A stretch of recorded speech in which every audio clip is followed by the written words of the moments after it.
Hi guys, welcome back. ಇವತ್ತಿನ story ಬಂದ್ಬಿಟ್ಟು, ನಾನು ಬಸ್ಸಲ್ಲಿ ಟ್ರಾವೆಲ್ ಮಾಡ್ತಾ ಇದ್ದೆ.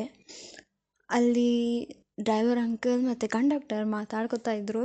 ಏನಂದರೆ, ಅವರು 16 ವರ್ಷ ಅಂತೆ ಕಂಡಕ್ಟರು ಡ್ರೈವರಾಗಿ ಮಾಡ್ತಿದ್ರಂತೆ.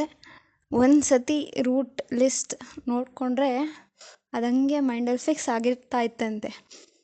ಅದೇನೇ ಆಗಲಿ ಡ್ರೈವರ್ ಅಂಕಲ್ ಹೇಳ್ತಿದ್ರು, ನಾನೊಂದು 20 ದಿನ ಮಾಡಿದೆ ಶಿಫ್ಟಲ್ಲಿ, ಅಂದರೆ ಸ್ಪೇರ್ ಆಗಿ ಪರ್ಮನೆಂಟ್ ಆಗಿರಲಿಲ್ಲ. ಬಟ್ ಆದರೂ ಇವಾಗ ಅವರೆಲ್ಲ ಮರ್ತೋಗಿದ್ದಾರಂತೆ. ಎಷ್ಟೇ ಆದ್ರೂ ಅವರಿಗೆ ಒಂದು ಸತಿ ನೋಡಿದ್ರೆ ನೆನಪಿರಲ್ಲ. ಬಟ್ ಕಂಡಕ್ಟ್ರ್ ಅಂಕಲ್ ಒಪ್ಪಲೇ ಇಲ್ಲ. ಒಂದು ಸತಿ ನೋಡಿದ್ರೆ ನೆನಪಿಟ್ಕೋಬೇಕಪ್ಪ ಅಂತ ಹೇಳ್ತಾಯಿದ್ರು. ಹಾಗೆ ಆ ಲಿಸ್ಟ್ನ ತೊಗೊಂಡು ಹಾಗೆ ಕಿಟಕಿಗೆ ಅಂಟಿಸ್ಬಿಡೋಣ ಅಂತ ಮಾತಾಡ್ತಾಯಿದ್ರು.